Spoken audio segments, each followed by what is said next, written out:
Assalamualaikum warahmatullahi wabarakatuh. Alhamdulillah, selalu saja lisan kita memuji Sang Pencipta Allah atas segala nikmat yang dilimpahkan kepada kita, terutama nikmat Islam dan iman.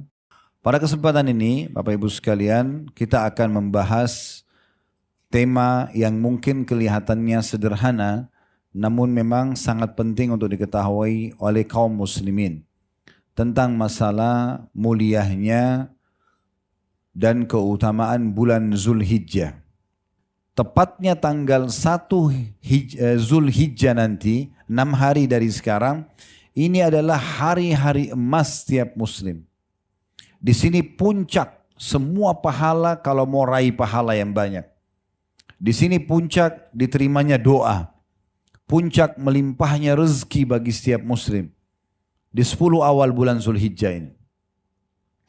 Kita coba jelaskan beranjak daripada hadis yang sahih. Kata Nabi Muhammad SAW tentang 10 hari pertama bulan Zulhijjah ya. Ma min ayyamin al-amalu salihu fiha ahabbu ila Allah min hadhil ayyam ya'nil ashr. Tidak ada hari-hari sepanjang tahun, termasuk Ramadan di sini ya, di mana semua jenis amal soleh yang dikerjakan lebih Allah cintai dibandingkan yang dikerjakan di 10 awal bulan Zulhijjah. Semua ibadah yang Bapak Ibu kerjakan sepanjang tahun tidak akan pernah bisa menyamai pahalanya 10 awal bulan Zulhijjah, walaupun Bapak Ibu beribadah di Ramadan. Kemudian para sahabat mengatakan, qalu ya Rasulullah, walal jihadu fi sabilillah. Wahai utusan Allah, bagaimana dengan jihad di jalan Allah? Jihad itu berat ibu-ibu sekalian ya, karena ibu tidak berjihad mungkin tidak tahu kalau kaum laki-laki kapan disyariatkan mereka harus tinggalkan istrinya, tinggalkan anaknya, tinggalkan pekerjaannya. Kemudian mungkin di medan perang tidak dapat makanan, tidak dapat minuman, mungkin sulit mendapatkan kamar mandi, toilet misalnya, bisa setiap saat ditawan oleh musuh, perjuangan yang luar biasa. Kalau dia masuk medan perang langsung mati sih nggak ada masalah, tapi ini butuh perjuangan. Maka para sahabat mengatakan, ya Rasulullah, karena Nabi bilang kan, sekali lagi saya ulangi, tidak ada sepanjang tahun hari-hari di mana semua jenis amal soleh, sunnah atau wajib lebih Allah cintai, lebih besar pahalanya, lebih afdal dibandingkan dikerjakan di 10 awal bulan Zulhijjah. Maka para sahabat mengatakan, ya Rasulullah, jihad pun di jalan Allah, meninggalkan keluarga, meninggalkan pekerjaan, ya, itu juga makna hadisnya belum bisa mengalahkan pahala amal apapun yang dikerjakan di 10 awal bulan Zulhijjah, walaupun sunnah. Ini 6 hari lagi dari sekarang ya. 6 hari lagi dari sekarang. Maka kata Nabi SAW, walal jihadu fi sabilillah. Berperan di jalan Allah pun belum bisa, makna hadisnya menyamai pahala amal-amal yang dikerjakan di 10 awal bulan Zulhijjah. Jadi 6 hari dari sekarang, kalau Bapak Ibu bilang subhanallah pas 1 Zulhijjah, itu lebih afdal daripada jihad. 1 kali subhanallah. Bapak Ibu sedekah 1.000 rupiah 6 hari dari sekarang, 1 Zulhijjah, lebih afdal daripada jihad di jalan Allah. Apa saja? Berdoa, ya, jenguk orang sakit, apa saja. Berzikir, baca 1 ayat Al-Quran, semua itu lebih baik daripada jihad. Kemudian Nabi SAW bilang dalam lanjutan hadisnya, illa rajulun kharaja binafsihi wa malihi falam yarji min dzalika bi syai'. Kecuali satu keadaan, ada satu keadaan di mana bisa mengimbangi pahala amal yang dikerjakan di 10 awal bulan Zulhijjah. Yaitu kalau seorang laki-laki keluar berperang, dia membawa jiwanya dan membawa seluruh hartanya. Misalnya dia punya uang 10 miliar, dibawa semua ke medan perang diinfakkan, dia juga ikut berperang, kemudian dia tidak membawa pulang keduanya. Maksudnya dia terbunuh mati syahid, plus lagi semua hartanya habis diinfakkan, makna hadisnya baru bisa menyamai amalan sekecil apapun yang dikerjakan di 10 awal bulan Zulhijjah. Baik, coba kita buka lagi surah Al-Fajr, 3 ayat pertamanya. Surah Al-Fajr, 3 ayat pertama. Silakan dibuka di aplikasi Al-Quran di handphonenya. Sekali lagi surah Al-Fajr ayat 1 sampai ayat 3. Bunyinya saya bacakan. Wal fajri walayalin ashr wasyaf'i wal watr. Artinya demi waktu subuh dan 10 malam berturut-turut sebelum subuh itu. Dan hari ke-8 juga hari ke-9-nya. Sudah dilihat? Sudah lihat ya? Jadi saya jelaskan, kata para ulama, yang dimaksud dengan demi subuh di sini, banyak khilaf di antara ulama, tapi pendapat yang paling kuat adalah subuh hari raya Idul Adha. 10 Zulhijjah.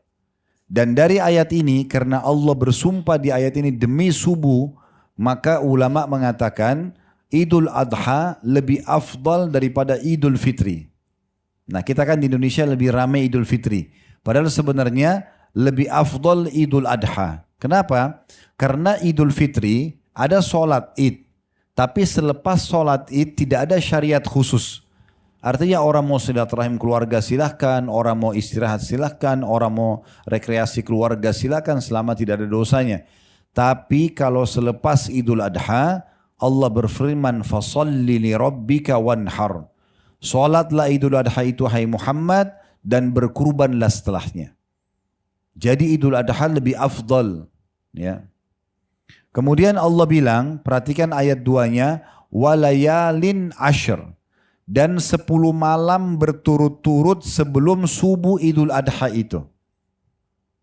Dari ayat ini, sebagian ulama ada yang mengatakan, berarti 10 awal bulan Zulhijjah, 6 hari dari sekarang, itu lebih afdal daripada 10 terakhir Ramadan. Ya, kita kan 10 terakhir Ramadan kejar Lailatul Qadar, ya, kita lebih giat beribadah, ada ibadah iktikaf di masjid bagi laki-laki terutama ya. Tapi dari ayat ini yang Bapak Ibu lagi buka surah Al-Fajr, karena Allah bilang demi subuh Idul Adha itu dan kejar 10 malam berturut-turut sebelum subuh itu. Kalau Lailatul Qadar kita disuruh kejar malam ganjil saja. Dan di sana di Ramadan lebih baik daripada 1000 bulan kalau Lailatul Qadar kan. Kalau di sini lebih baik daripada jihad. Jadi 10 malam itu Bapak Ibu disuruh sholat tahajud. Nanti 6 hari lagi nih. Tiap hari kita disuruh sholat tahajud, tapi ini pahalanya mengalahkan pahala jihad. Kemudian ayat 3-nya Allah bilang wasyaf'i wal watr. Dan hari ke-8-nya juga hari ke-9. Maksudnya hari 8 Zulhijjah dan hari 9 Zulhijjah. Tanggal 8 dikenal dengan hari Tarwiyah. Awal sekali jemaah haji masuk ke Mina dengan menggunakan ihram untuk melaksanakan ibadah haji. Tanggal 8 mereka tinggal di kemah di Mina, sholat duhur di waktu duhur 2 rakaat, sholat asar di waktu asar 2 rakaat, sholat maghrib di waktu maghrib 3 rakaat, sholat isya di waktu isya 2 rakaat. Nginap di Mina. Tanggal 9-nya yang Allah bilang di situ wal watr, dan hari ganjilnya 9-nya itu jemaah haji semua pergi ke Arafah. Masuk di padang Arafah, dari mulai menjelang duhur, mereka sholat duhur asar jamak takdim qasran.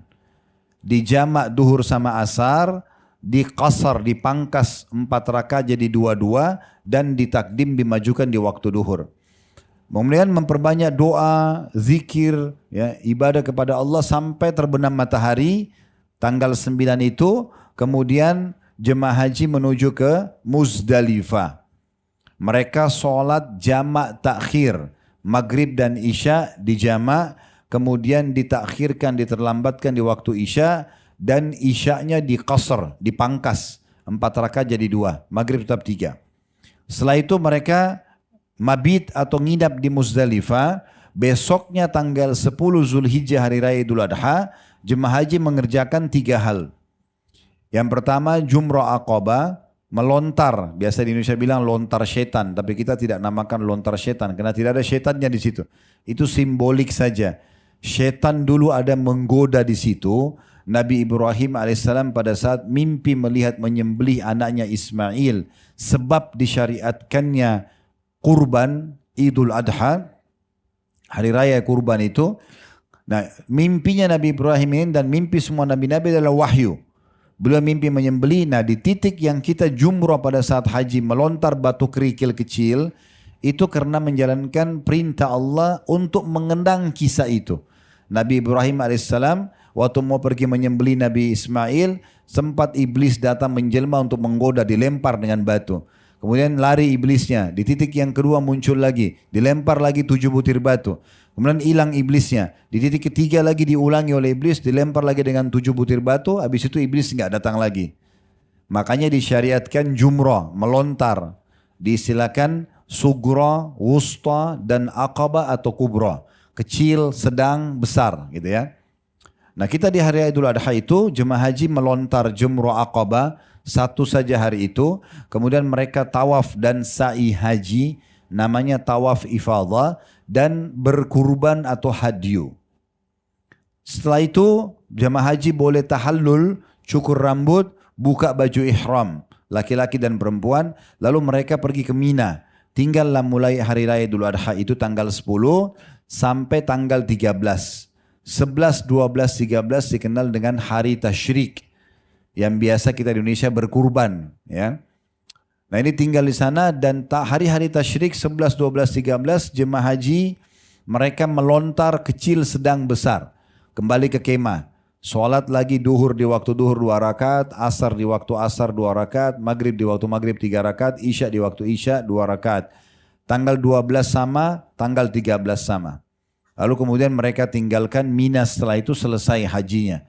Nah ini yang disebutkan tadi di ayat 3 surah Al-Fajr wasyaf'i wal watr dan hari ke-8 dan hari ke-9 maksudnya tadi sudah saya jelaskan. Nah, beranjak daripada firman Allah Subhanahu wa taala dalam surah Al-Fajr ini dan beranjak daripada tadi hadis yang sahih sudah saya bacakan tentang semua amal soleh yang dikerjakan di 10 awal bulan Zulhijjah itu lebih afdal, lebih besar pahalanya dibandingkan jihad di jalan Allah.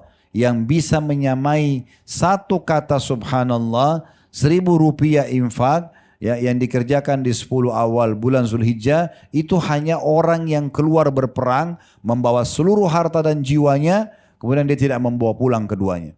Ya, ini amal yang luar biasa. Sekarang kita coba susun Bapak Ibu sekalian amal yang paling afdal yang dikerjakan di 10 awal bulan Zulhijjah. Yang pertama haji. Yang pertama adalah ibadah haji. Wajib bagi setiap muslim dan muslimah haji pertama. Haji kedua, haji ketiga hukumnya sudah sunnah. Tapi boleh enggak saya ulang-ulangi haji saya karena saya mampu? Boleh. Sangat boleh. Kata Nabi SAW, ikutkanlah haji dan umrah. Maksudnya habis haji umrah, habis umrah haji. Begitu terus. Karena keduanya ini, haji dan umrah akan menghilangkan kemiskinan dan juga dosa-dosa sebagaimana ahli atau ahli besi ya. Yang biasa membersihkan karat besi dengan semprotan api. Sebagaimana ahli besi itu menghilangkan karat-karat dari besi, emas, dan perak. Dan haji yang mabrur tidak ada balasannya kecuali surga. Para sahabat Nabi, Ridwanullah alaihim, para tabi'in, orang-orang soleh yang belajar dari para sahabat Nabi, mereka selalu menjadikan musim haji adalah musim berkumpul. Memang mereka selalu di Mekah. Mereka nggak mau kehilangan 6 hari tadi. Tanggal 8 Zulhijjah sampai 13 Zulhijjah. Ini hari emas. Karena orang kalau hajinya mabrur, diterima karena mengikuti syarat dan rukunnya, maka balasannya adalah surga. Kita pulang dapat tiket VIP ke surga. Oleh karena itu mengulanginya sangat bagus. Dan juga dianjurkan bagi orang yang mau pergi haji, mungkin di sini ada bapak ibu yang akan haji tahun ini insya Allah, maka usahakan selama haji supaya hajinya sempurna mabrurnya. Waktu ditanya kepada Nabi SAW, apa mabrurnya haji itu? Beliau mengatakan mabrurnya adalah memberi makan kepada orang dan menjaga tutur kata yang santun. Nah, banyak jemaah haji kita pergi haji saja. Padahal salah satu program yang menarik adalah membagi-bagi makanan di sana. Makanya kami, alhamdulillah Allah amanahkan ada Uhud Tour Travel ini yang bersama kami, saya selalu buatkan program jemaah. Termasuk tahun ini insya Allah kita buatkan program bekerja sama dengan yayasan resmi yang ada di Mekah. Kita bisa membagi-bagi air minum, membagi-bagi makanan untuk jemaah haji. Karena ini salah satu penyebab mabrurnya haji itu. Dan juga menjaga tutur kata yang santun. Tibul kalam, kata Nabi SAW. Sopan, santun, jauh dari cercaan, cacian, ghibah, ya. Kemudian juga fitnah, ya. Bertengkar. Ramadan dan haji ini, puasa Ramadan dan haji, dua ibadah besar, memang melatih setiap muslim dan muslimah untuk mengontrol lisan mereka. Supaya mereka tidak bertutur kata yang salah. Kata Nabi SAW, siapa yang sedang berpuasa, maka jangan dia pernah rafas. Rafas itu mengucapkan kata-kata syahwat selain pada pasangan halalnya. Kalau pada suami istri nggak ada masalah, tapi kalau selain suami istri nggak dibolehkan. Kata Nabi SAW, kalau kalian puasa jangan rafas. Jangan juga fusuk, berbuat segala jenis dosa. Ya. Kemudian juga kata Nabi SAW, kalau dan jangan sahab. Sahab itu kayak bertengkar. Kalau dia diajak bertengkar oleh seseorang, katakan saya sedang berpuasa. Itu Ramadan. Di musim haji juga begitu. Allah bilang dalam surah Al-Baqarah itu, ya. Sehingga saya di 197 ayatnya itu.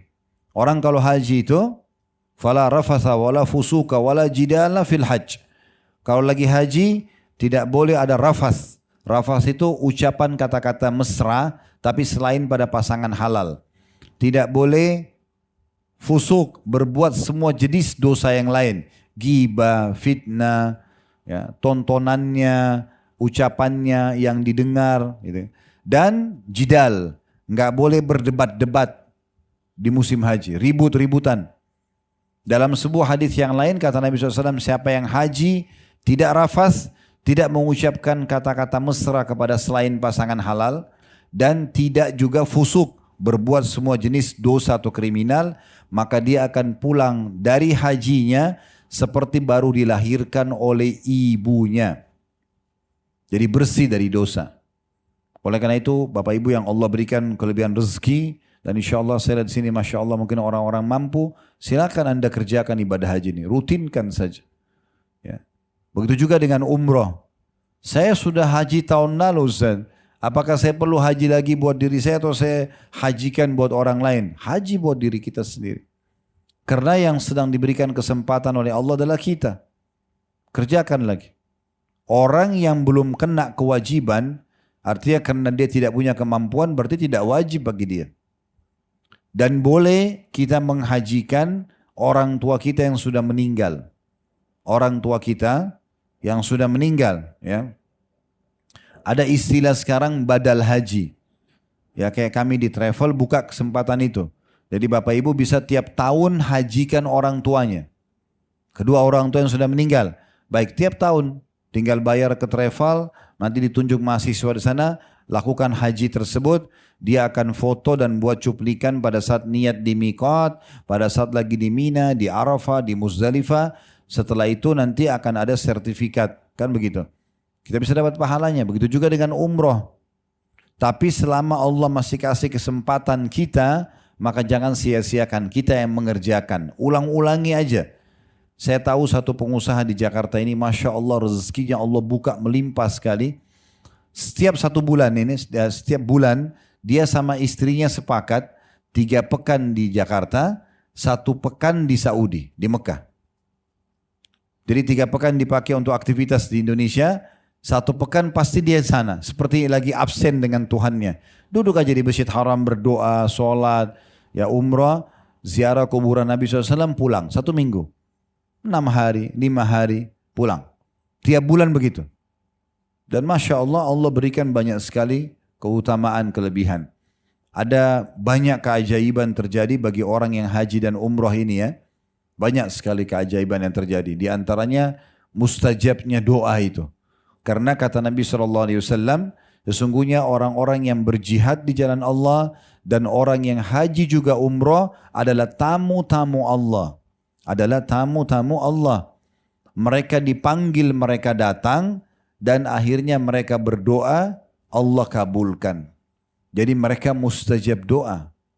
Wajar saja kalau ada orang yang sedang pergi haji atau umrah kita mengatakan tolong doakan saya. Memang karena dia mustajab doa. Dia diterima doanya. Dan juga rezeki yang kita keluarkan itu akan diganti oleh Allah Subhanahu wa taala. Jadi tidak usah perhitungan di jalan Allah. Sebagaimana Allah jelaskan dalam surah Saba, surah nomor 34 ayat 39. Ya, potongan ayatnya, "Wa ma anfaqtum min syai'in fahuwa yukhlifu." Semua yang kalian infakkan pasti akan diganti oleh Allah. Diganti. Saya juga sarankan teman-teman untuk mencari travel-travel yang berkualitas, pelayanannya bagus, dan panduan ibadahnya juga tepat. Karena ada juga yang bagus tapi panduan ibadahnya kurang tepat. Gitu kan.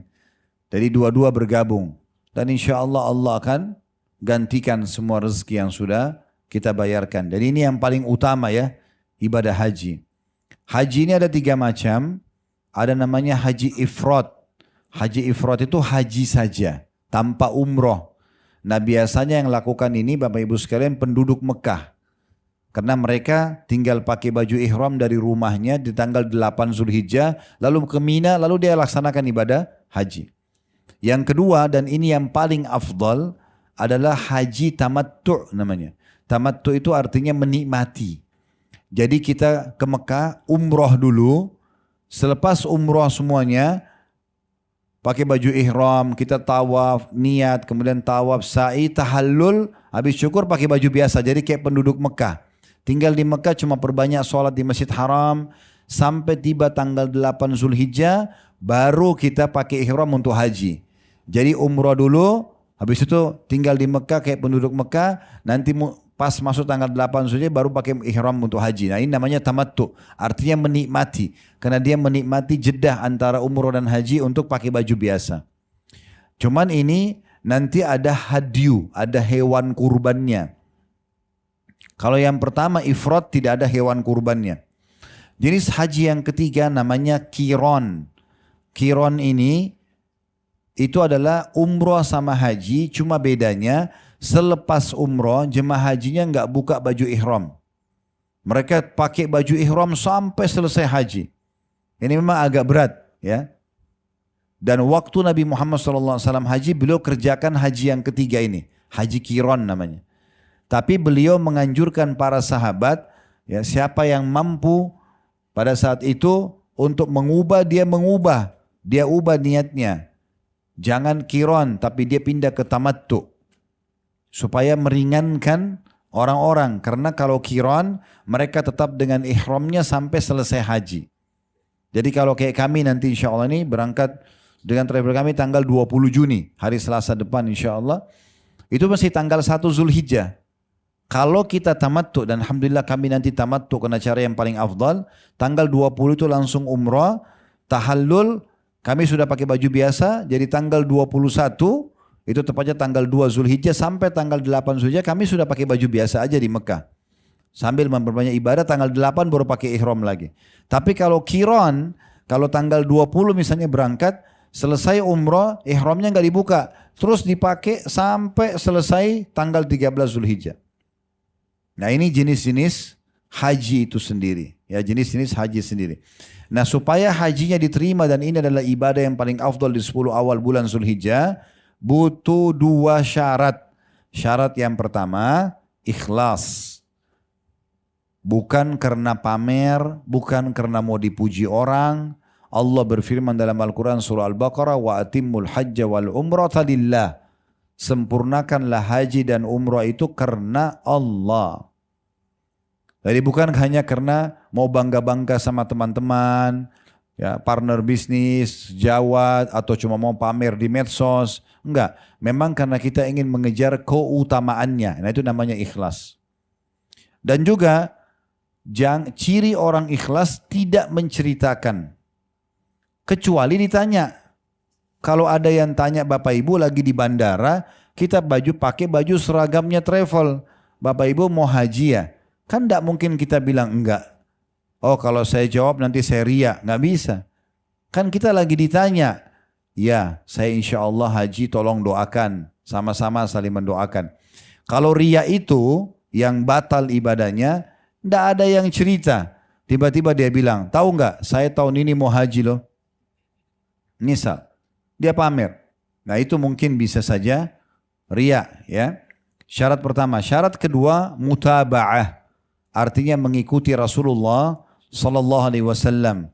Karena Nabi SAW mengatakan tentang haji dan umroh, khudhu anni manasikakum. Ambillah dengan cara detail ya manasik dari cara yang aku sudah contohkan. Jadi betul-betul harus sesuai dengan panduan Nabi Muhammad Sallallahu Alaihi Wasallam. Bapak Ibu harus kritis, tanya gitu.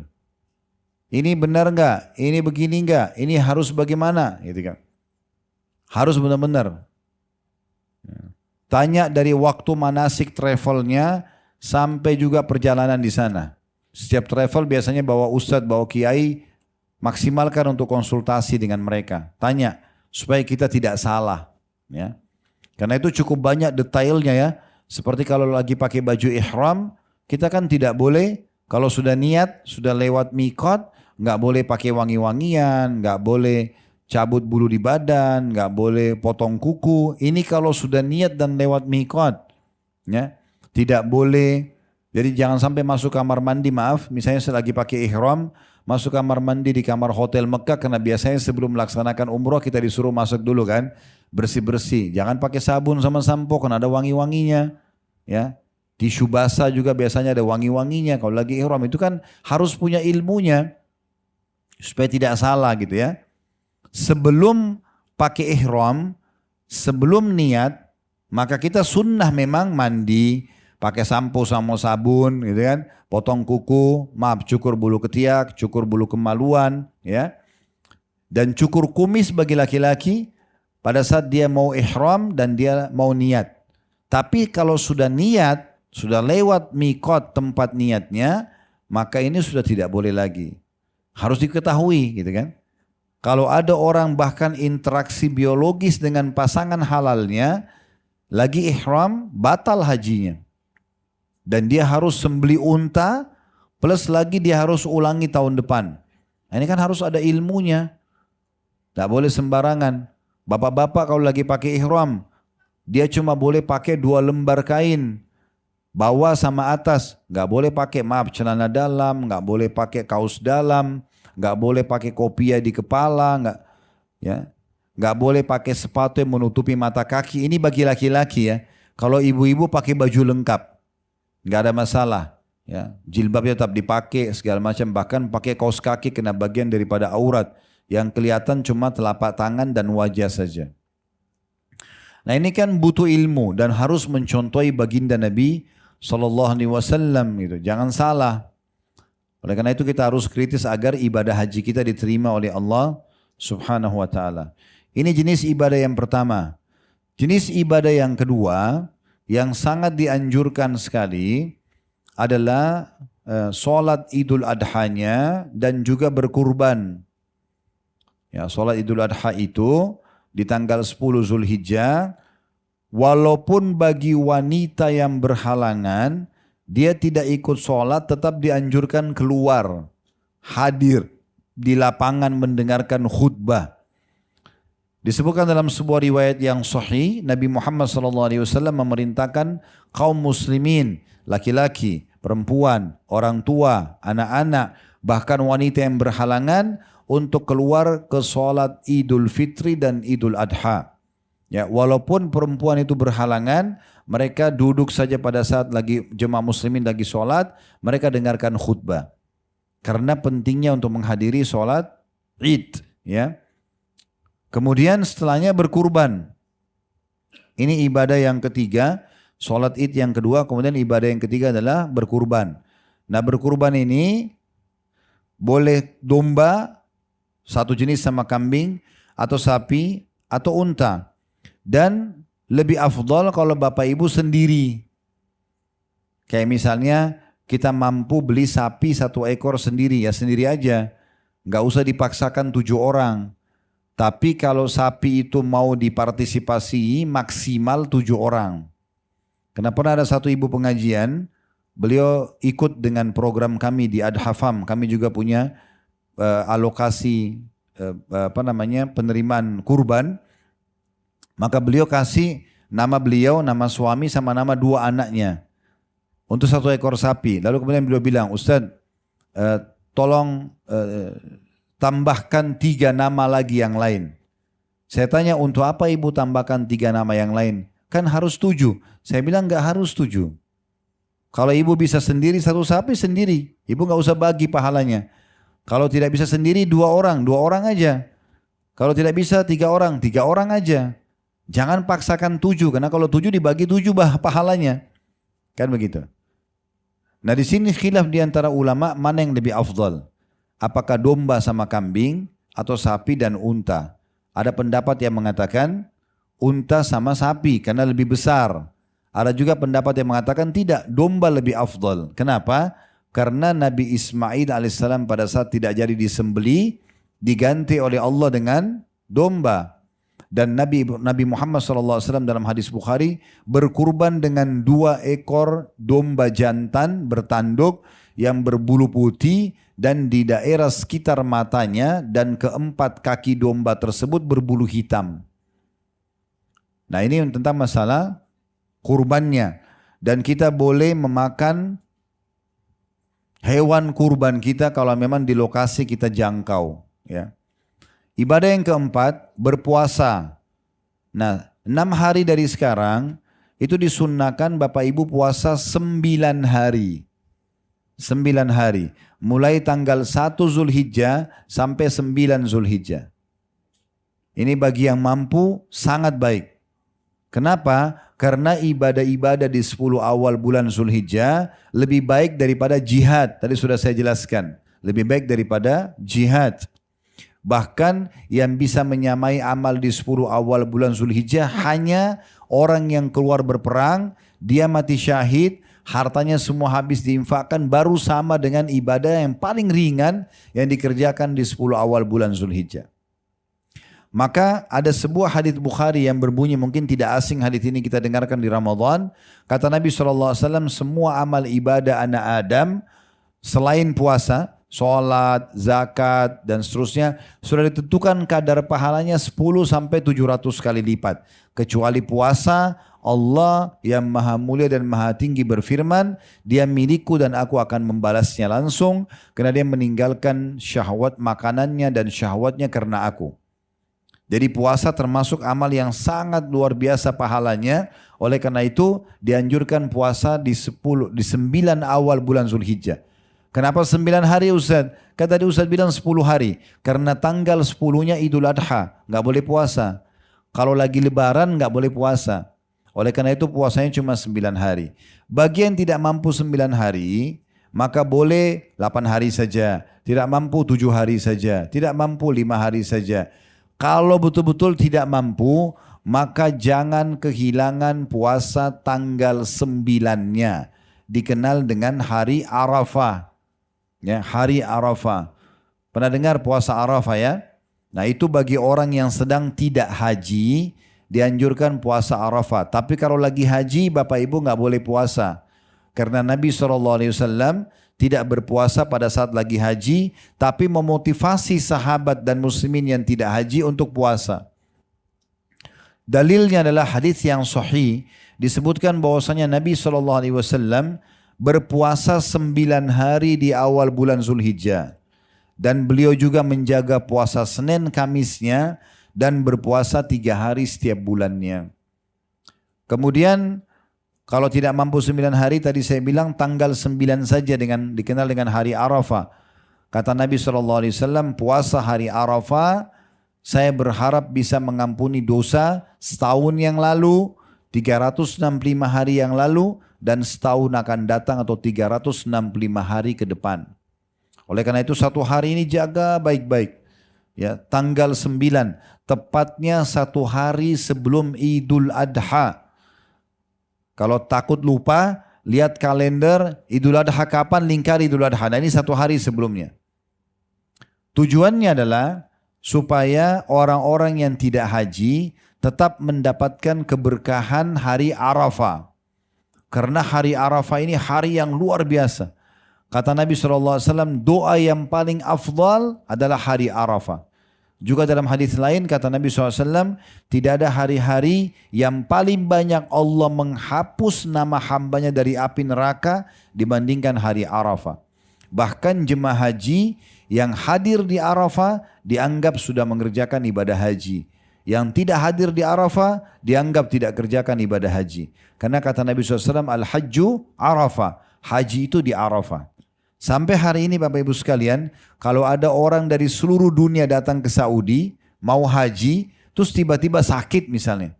Selama dia belum meninggal, di tanggal 9 Zulhijjah, pemerintah Saudi memerintahkan agar dipakaikan ihram, dibawa dengan ambulan ke Arafah. Karena dengan hadir di Arafah berarti hadir haji. Nah ini poin yang perlu kita garis bawahi. Nah, oleh karena itu orang yang sedang tidak haji dianjurkan untuk puasa. Untuk puasa. Kemudian juga dikatakan atau selanjutnya adalah ibadah yang kelima. Yang pertama tadi haji, kemudian yang kedua sholat Idul Adha, yang ketiga berkurban, yang keempat puasa 9 hari, kalau nggak mampu tanggal 9-nya saja. Yang kelima memperbanyak takbir, tahlil, Allahu Akbar, la ilaha illallah. Mungkin Bapak Ibu sering dengar kalau menjelang Lebaran ya, Allahu Akbar, la ilaha illallah, Allahu Akbar, walillahil hamd. Nah ini dianjurkan untuk selalu dibaca. Ya. Disebutkan dalam sebuah riwayat yang sahih bahwasanya Ibnu Abbas radhiyallahu anhuma beliau berkata tentang firman Allah, wadhkurullaha fi ayyamin ma'lumat. Banyaklah berzikir kepada Allah di hari-hari yang telah ditentukan. Beliau mengatakan yakni al-ashr. Maksudnya 10 hari pertama bulan Zulhijjah. Dan dikatakan beliau bersama dengan Abu Hurairah radhiyallahu anhum ajmain di 10 awal bulan Zulhijjah keluar ke pasar, ya, kemudian mereka bertakbir. Begitu juga dengan di jalan-jalan, akhirnya orang-orang mendengar maka mereka semuanya ikut juga bertakbir. Baik, ada 2 jenis takbir yang dianjurkan di 10 awal bulan Zulhijjah. Ada yang namanya takbir mutlak, ada namanya takbir muqayyad. Saya ulangi, takbir mutlak dan takbir muqayyad. Apa itu? Takbir mutlak adalah takbir yang sudah ditentukan waktunya. Dan takbir muqayyad yang tidak ditentukan waktunya.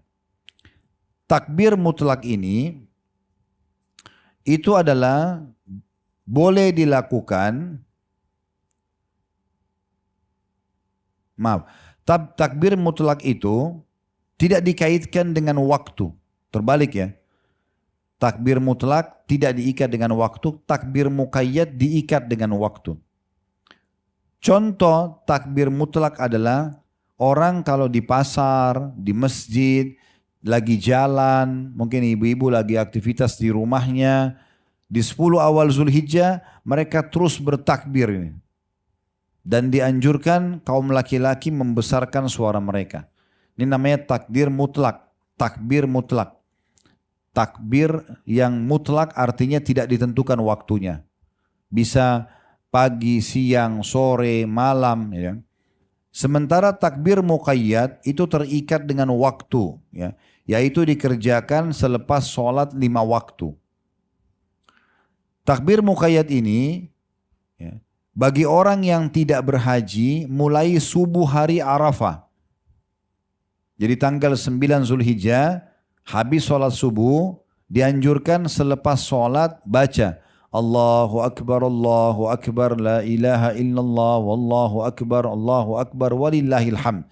Mulai subuh hari Arafah atau tanggal 9 Zulhijjah. Selepas subuh sudah mulai bertakbir. Hingga terus saja kita baca habis subuh, habis duhur, habis asar, habis maghrib, habis isya. Kita baca terus setiap habis sholat, muqayyad, terikat dengan waktu habis sholat. Tanggal 9 Zulhijjah, tanggal 10 Idul Adha juga sama. Habis subuh, habis duhur, habis asar, habis maghrib, habis isya. Sampai terakhir hari tasyrik, tanggal 13. Sampai waktu sholat isya di tanggal 13. Jadi mulai tanggal 9 sampai tanggal 13 itu dibaca takbirnya. Itu orang yang sedang tidak haji. Kalau orang yang sedang haji itu lebih 1 hari. Mereka mulai takbir muqayyad yang terikat dengan waktu habis sholat itu di hari nahar, di hari raya Idul Adha sampai terakhir hari tasyrik. Jadi orang tidak haji dahulukan 1 hari. Yang tidak haji mulai tanggal 9 sampai tanggal 13 bertakbir muqayyad terikat setiap habis sholat 5 waktu. Jumlahnya bebas, mau 1 kali, mau 3 kali, mau 5 kali, tidak ada masalah. Ya. Begitu juga dengan orang yang pergi haji di hari Arafah, mereka banyak doa. Nanti hari Idul Adha baru mulai mereka takbir muqayyad. Habis sholat 5 waktu bertakbir. Kemudian juga dianjurkan ibadah setelahnya adalah memperbanyak sedekah. Memperbanyak sedekah. Dan sedekah ini banyak sekali manfaatnya. Selain mendatangkan rezeki, juga bisa menolak mara bahaya yang bisa menimpa kita. Bahkan bisa menjadi solusi dari permasalahan yang sedang kita hadapi. Kalau dalil tentang dia menjadi penyebab rezeki, tadi saya sudah sebutkan surah Saba, surah nomor 34, ayat 39. Wa ma anfaqtum min khairin fahuwa yukhlifu. Apa yang kalian infakkan di dalam kebaikan maka dia akan ganti.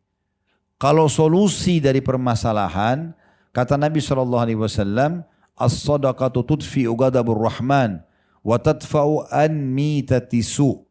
Sedekah itu akan menolak murkahnya sang pencipta Allah dan juga bisa menolak kematian buruk. Jadi rutin bersedekah itu bisa menyelamatkan dari su'ul khatimah. Kemudian yang ketiga, bisa menjadi solusi dari permasalahan. Kayak orang lagi sakit, ya, ada masalah apapun Bapak Ibu belum selesai, cari orang miskin, sedekah niat untuk selesai masalah kita. Kata Nabi SAW, dawu mardakum bis sadaqah. Obati orang yang sakit di antara kalian dengan bersedekah. Nah, kalau Bapak Ibu mau lebih jauh tentang masalah sedekah ini, bisa kita buka sejenak ya tentang masalah firman Allah Subhanahu wa taala dalam surah Al-Baqarah. Bisa dibuka surah Al-Baqarah surah nomor 2. Saya akan bacakan, sudah dibuka. Al-Baqarah surah nomor 2 ayat 261. Masalul ladhina yunfikuna amwalan fi sabilillahi kamathali habbatin ambatat sab'a sanabila fi kulli sumbulatin mi'atu habba wallahu yudha'ifu liman yasha' wallahu wasi'un alim. Perumpamaan nafkah yang dikeluarkan atau uang yang dikeluarkan oleh orang-orang yang menafkahkan harta di jalan Allah, maksudnya bersedekah, adalah serupa dengan sebutir benih. Benih yang kecil ya, yang menumbuhkan 7 bulir. Pada tiap-tiap bulir terdapat 100 biji. Artinya sedekah 1 bisa menjadi 700 kali lipat. Allah melipat gandakan ganjaran bagi siapa yang dia kehendaki dan Allah maha luas karunia lagi mengetahui. 262-nya, alladzina yunfikuna amwalan fi sabilillahi thumma la yutbi'una ma anfaqu mannan wala adhan lahum ajrum 'inda rabbihim wala khaufun 'alaihim wala hum yahzanun. Perhatikan kalau Bapak Ibu mau sedekahnya diterima, lihat syaratnya. Orang-orang yang menafkahkan hartanya di jalan Allah, kemudian mereka tidak mengiringi apa yang dinafkahkan itu dengan menyebut-nyebut pemberiannya. Tuh pesantren sana saya yang bantu tuh. Yayasan sana sudah tahu belum saya yang bantu. Ini jadi riak. Syarat diterimanya nggak boleh sebut-sebut. Udah kasih selesai antara Bapak Ibu sama Allah. Ini Allah bilang dalam Al-Baqarah 262-nya.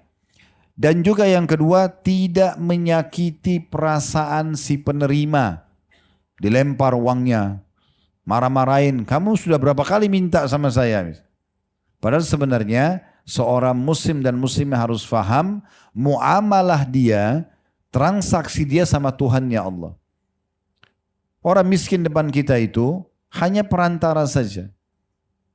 Kita kasih uangnya, dia pakai makan, selesai. Tapi nilainya kita akan dapat nanti di timbangan amal kita hari kiamat. Makanya sebagian ulama salaf dulu dari kalangan tabi'in, tabi'in, orang-orang saleh sebelum atau setelah generasi sahabat Nabi Ridwanullah alaihim, mereka itu kalau ada orang miskin yang datang dan membawa hasil sedekahnya, mereka senyum sambil mengatakan, lihatlah orang-orang ini membawa amal-amal kami ke timbangan amal kami tanpa upah sedikit pun. Kita berinfak 1 juta rupiah, 500 ribu rupiah, 1000 rupiah, 10.000 rupiah. Kalau orang miskin dia pakai makan, tapi kita akan dapat nilainya di timbangan amal nanti pada hari kiamat. Jadi tidak boleh menyebut-nyebut dan tidak boleh menyakiti perasaan si penerima.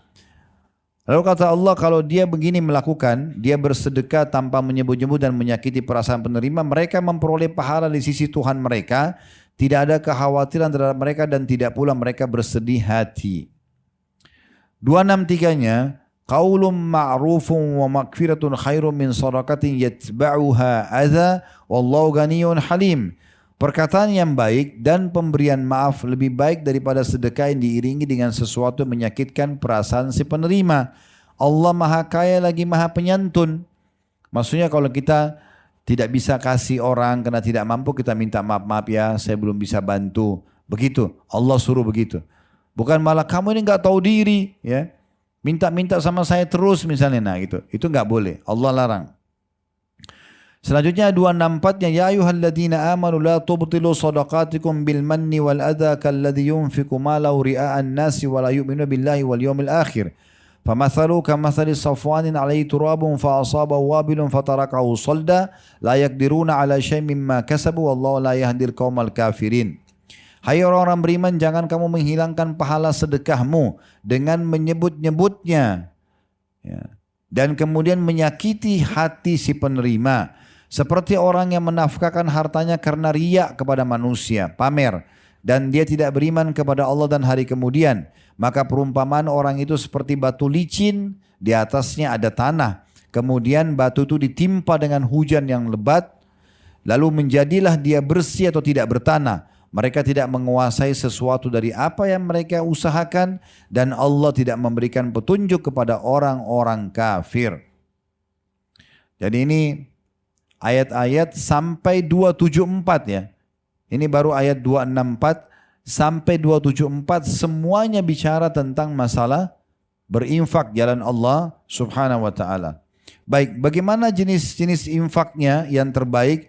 Bapak Ibu misalnya bersedekah untuk kedua orang tua. Walaupun orang tua kita orang mampu misalnya, kalau masih hidup, tetap saja kita kalau memberikan kebutuhan mereka, samponya, sabunnya, kebutuhan mereka, atau kita menghadiahkan apapun, mengirimkan makanan, maka ini adalah termasuk sedekah yang paling afdal kepada kedua orang tua. Dia mendapatkan pahala sedekah dan pahala bakti sama orang tua. Kemudian kerabat secara umum, siapapun yang punya hubungan kerabat. Kata seorang sahabat, dia pegang 1 kantong dirham, dia mengatakan, ya Rasulullah, saya punya 1 dirham, 1 kantong dirham. Saya mau kasih 2 orang, ini ada target saya. Yang mana saya dahulukan? Dua-duanya miskin. Yang satu tidak punya hubungan kerabat. Yang satu lagi punya hubungan kerabat. Kata Nabi SAW, kalau kau berikan kepada yang punya hubungan kerabat, maka engkau akan dapat 2 pahala. Pahala sedekah dan pahala silaturahimnya. Kemudian setelah itu baru kita memberikan kepada orang-orang lain, ya, orang-orang lain. Ya, kita bisa membantu kepada muslimin. Kemudian juga kita bisa partisipasi, ya. Sebagaimana tadi saya bilang, kami bekerja sama dengan satu yayasan resmi di Saudi di Mekah, itu memang yang menerima donasi untuk ya dibagi-bagikan makanan dan minuman untuk jemaah haji. Maka ibu dan bapak bisa ikut itu, ya. Supaya kita mendapatkan termasuk amalan yang mulia di 10 awal bulan Rajab. Karena sedekah ini termasuk amalan yang luar biasa. Dan tadi sudah kita sebutkan, salah satu penyebab bagi orang yang haji untuk mabrur memberikan makan kepada orang-orang. Tentu boleh yang lainnya ya. Boleh membagikan Al-Quran, boleh membagikan pakaian, intinya bersedekah. Amalan yang terakhir, memperbanyak taubat kepada Allah Subhanahu wa taala dan juga doa, ya. Taubat nasuha. Kalau Bapak Ibu masih dikasih umur hari ini, maka jangan sia-siakan karena ini hari emas kita. Kita ini sebenarnya tidak perlu ulang tahun karena kita ini ulang detik. Ulang tahun 1 tahun sekali. Kita ini hitung detik. Setiap detik bisa tiba-tiba saja ajal datang dan mewafatkan kita. Maka kita ini sebenarnya manusia yang hitungannya detik. Ya. Sampai Hasan Basri rahimahullah berkata, seorang ulama tabi'in, hai manusia, hai anak Adam, engkau hanyalah hitungan angka. Setiap kali lewat 1 hari, maka berkuranglah umurmu. Jadi memang seperti itu. Terbatas sekali. Maka jangan sia-siakan. Di saat hari ini masih bisa kita berbuat kebaikan untuk menambah amal soleh kita yang lalu-lalu. Kalau di masa lalu kita punya dosa, saat ini masih hidup, segera bertaubat kepada Allah Subhanahu wa taala, karena dengan taubat maka kita tidak jadi dihukum nanti di kuburan dan juga di akhirat sana. Kematian itu kalau datang Bapak Ibu sekalian tidak mengenal umur, tidak mengenal jabatan, tidak mengenal harta, ya, tidak mengenal jenis kelamin, semuanya meninggal pada saat itu.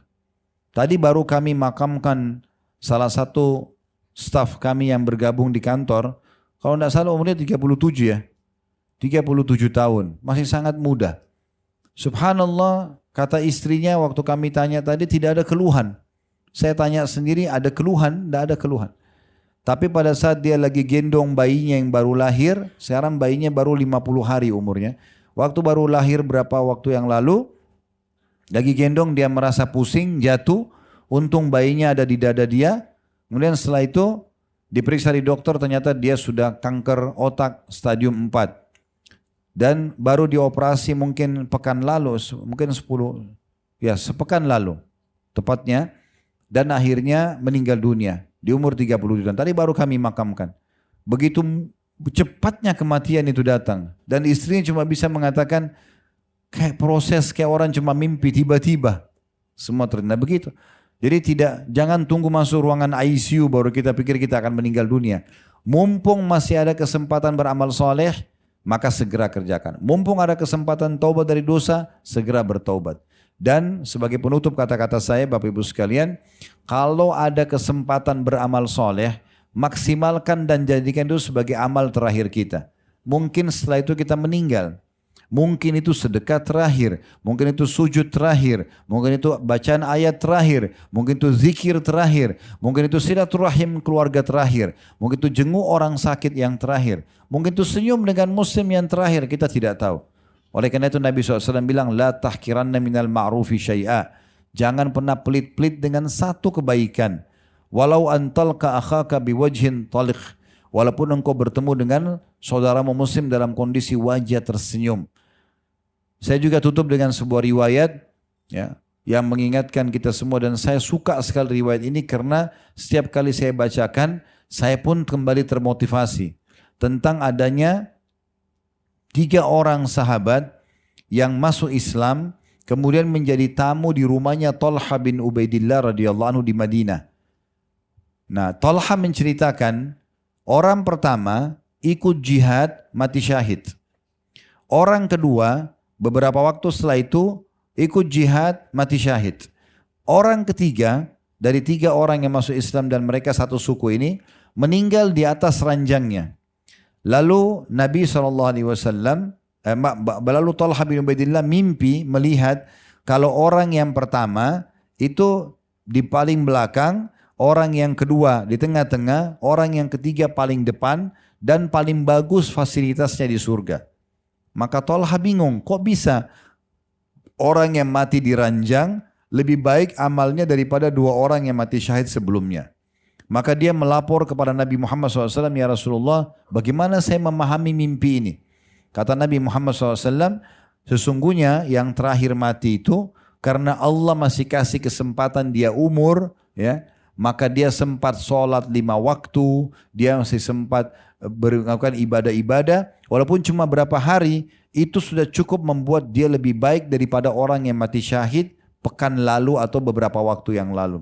Artinya, kalau Allah masih kasih kesempatan kayak sekarang kita masih bisa bernafas, kita masih bisa aktivitas, maksimalkan beribadah kepada Allah.